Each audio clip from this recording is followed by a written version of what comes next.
Hello everyone, welcome to our YouTube channel education zone Rahul and Ritu. तो आज हम एक बहुत ही इम्पॉर्टेंट टॉपिक पर डिस्कशन करने वाले हैं।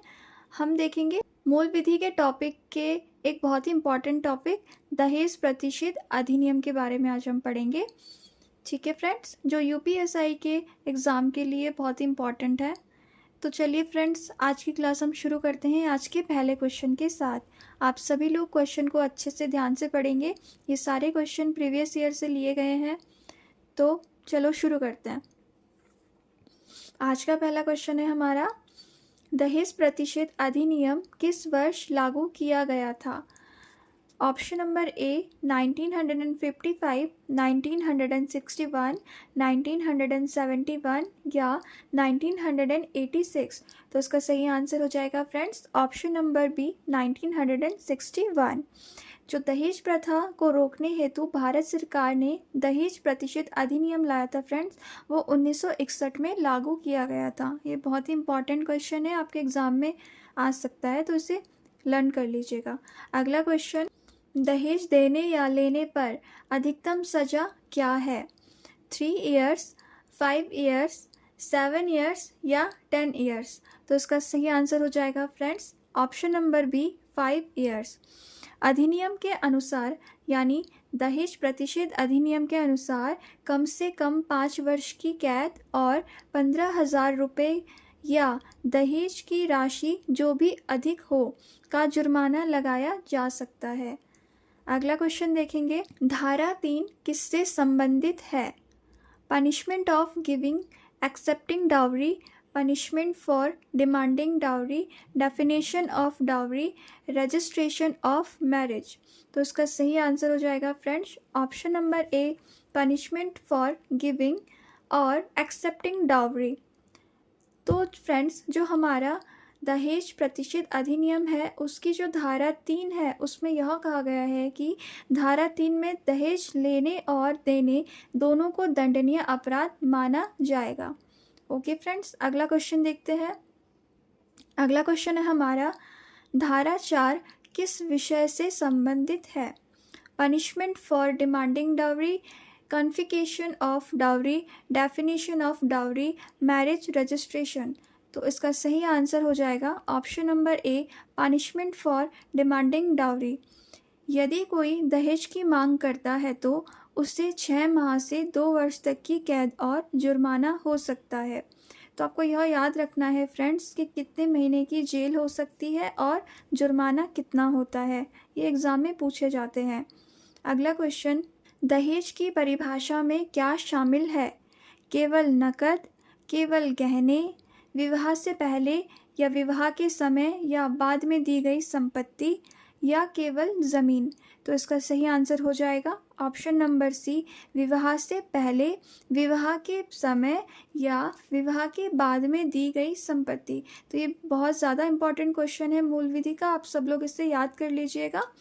विवाह के कारण दी गई कोई भी संपत्ति या मूल्यवान वस्तु दहेज मानी जाती है। अगला क्वेश्चन देखते हैं फ्रेंड्स, अधिनियम को किस अनुच्छेद के तहत पारित किया गया? यानी यहाँ पे पूछना चाह रहा है जो हमारा दहेज प्रतिषेध अधिनियम है वह किस अनुच्छेद के तहत पारित किया गया?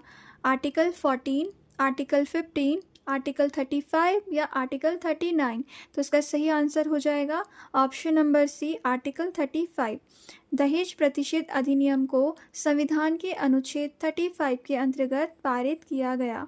तो अगला क्वेश्चन देखते हैं, दहेज मृत्यु किस वर्ष जोड़ी गई? 1976, 1984, 1986, 1991। तो इसका सही आंसर हो जाएगा फ्रेंड्स ऑप्शन नंबर सी 1986। 1986 में संशोधन के बाद आईपीसी में धारा 304 भी जोड़ी गई। तो अगला क्वेश्चन देखते हैं, दहेज मृत्यु किस आईपीसी धारा से संबंधित है? 498 का ए, 304 का बी, 306, 302। तो इसका सही आंसर हो जाएगा ऑप्शन नंबर बी 304 का बी। आईपीसी धारा 304 बी के तहत यदि विवाह के 7 वर्ष के भीतर महिला की मृत्यु दहेज उत्पीड़न के कारण होती है तो इसे दहेज मृत्यु माना जाएगा। ये इम्पॉर्टेंट पॉइंट है फ्रेंड्स, आप सभी को याद रखना है। तो अगला क्वेश्चन देखते हैं। हमारा अगला क्वेश्चन है, धारा 498A IPC किससे संबंधित है? Dowry death, cruelty by husband और relatives, abetment of suicide, marriage fraud. तो इसका सही आंसर हो जाएगा friends option number B, cruelty by husband और रिलेटिव्स। पति या उसके रिश्तेदारों द्वारा क्रूरता यानी कि मानसिक और शारीरिक अपराध करना है। अगला क्वेश्चन देखते हैं फ्रेंड्स, अधिनियम का मुख्य उद्देश्य क्या है? यानी कि जो हमारा दहेज प्रतिशत अधिनियम है, इसका मुख्य उद्देश्य या मेन ऑब्जेक्टिव क्या है? Reduce number of marriages, give woman right to property, abolish dowry and protect woman, make divorce easy. तो इसका सही आंसर हो जाएगा friends option number C, abolish dowry and protect woman. अधिनियम का उद्देश्य दहेज प्रथा समाप्त करना और महिलाओं की सुरक्षा करना है। अगला क्वेश्चन देखते हैं, दहेज मृत्यु यानी डाउरी डेथ मानी जाने के लिए विवाह के कितने वर्षों के भीतर महिला की मृत्यु होनी चाहिए? 3 years, 5 years, 7 years, 10 years। तो इसका सही आंसर आप सभी को पता होगा, 7 years। विवाह के 7 वर्ष के भीतर असामान्य मृत्यु और दहेज उत्पीड़न का संबंध हो तो यह दहेज मृत्यु कहलाएगा। अगला क्वेश्चन देखते हैं, दहेज प्रतिशत अधिनियम के अंतर्गत अपराध किस प्रकार का है?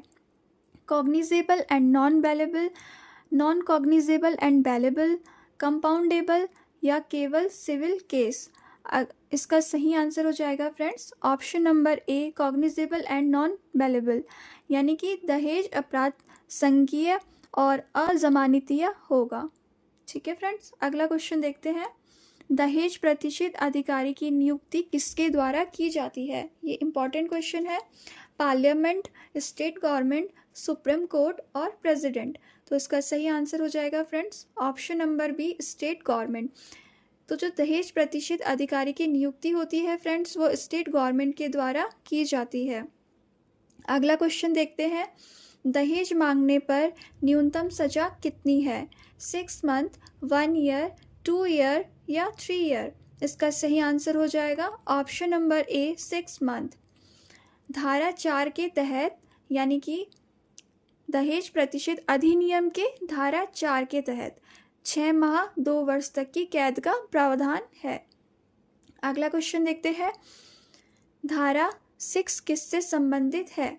Punishment for demanding dowry, dowry to be transferred to the woman, appointment of dowry, prohibition officer, penalty for advertising dowry. तो इसका सही आंसर हो जाएगा friends option number B, dowry to be transfer to the woman. यदि विवाह में दहेज दिया जाता है तो वह महिला को सौंपा जाना चाहिए।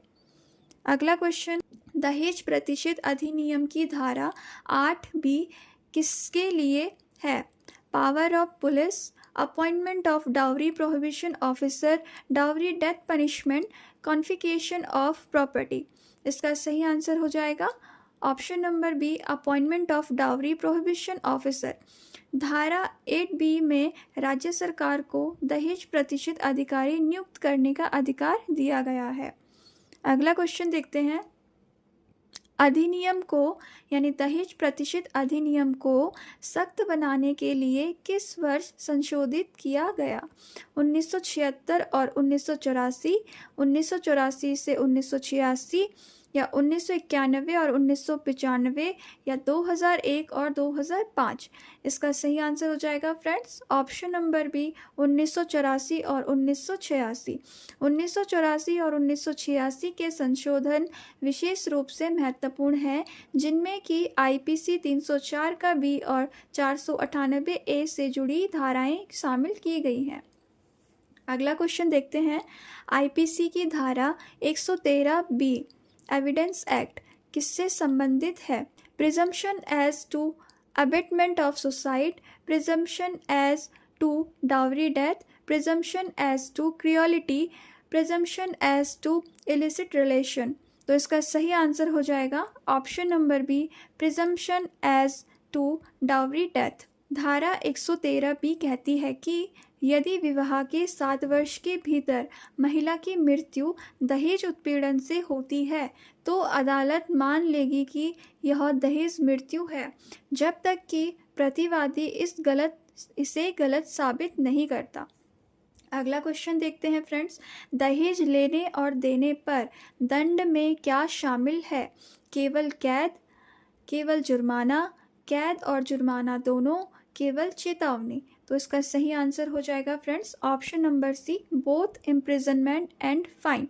अधिनियम के तहत कैद और जुर्माना दोनों का प्रावधान है। तो हमारा आखिरी क्वेश्चन देखते हैं फ्रेंड्स आज का। दहेज प्रतिषेध अधिनियम भारत में किन धर्मों पर लागू है? केवल हिंदू, केवल मुस्लिम, सभी धर्मों पर, केवल ईसाई। तो इसका सही आंसर हो जाएगा friends option number C, all religions. यह अधिनियम भारत के सभी धर्मों और समुदायों पर लागू होता है। तो आज की क्लास यहीं पर समाप्त होती है फ्रेंड्स। आप इन क्वेश्चनों का एक बार रिवाइज कर लीजिएगा। यह मूल विधि के इम्पॉर्टेंट क्वेश्चन है जो आपके यूपीएसआई 2025 का जो नोटिफिकेशन है उसके एग्ज़ाम में आपके लिए हेल्पफुल होगा। तो इसी तरीके की और वीडियो देखने के लिए चैनल को सब्सक्राइब करें, लाइक करें, और आपको मूल विधि का अगला टॉपिक कौन सा चाहिए मुझे कमेंट करके ज़रूर बताएं। Thank you so much.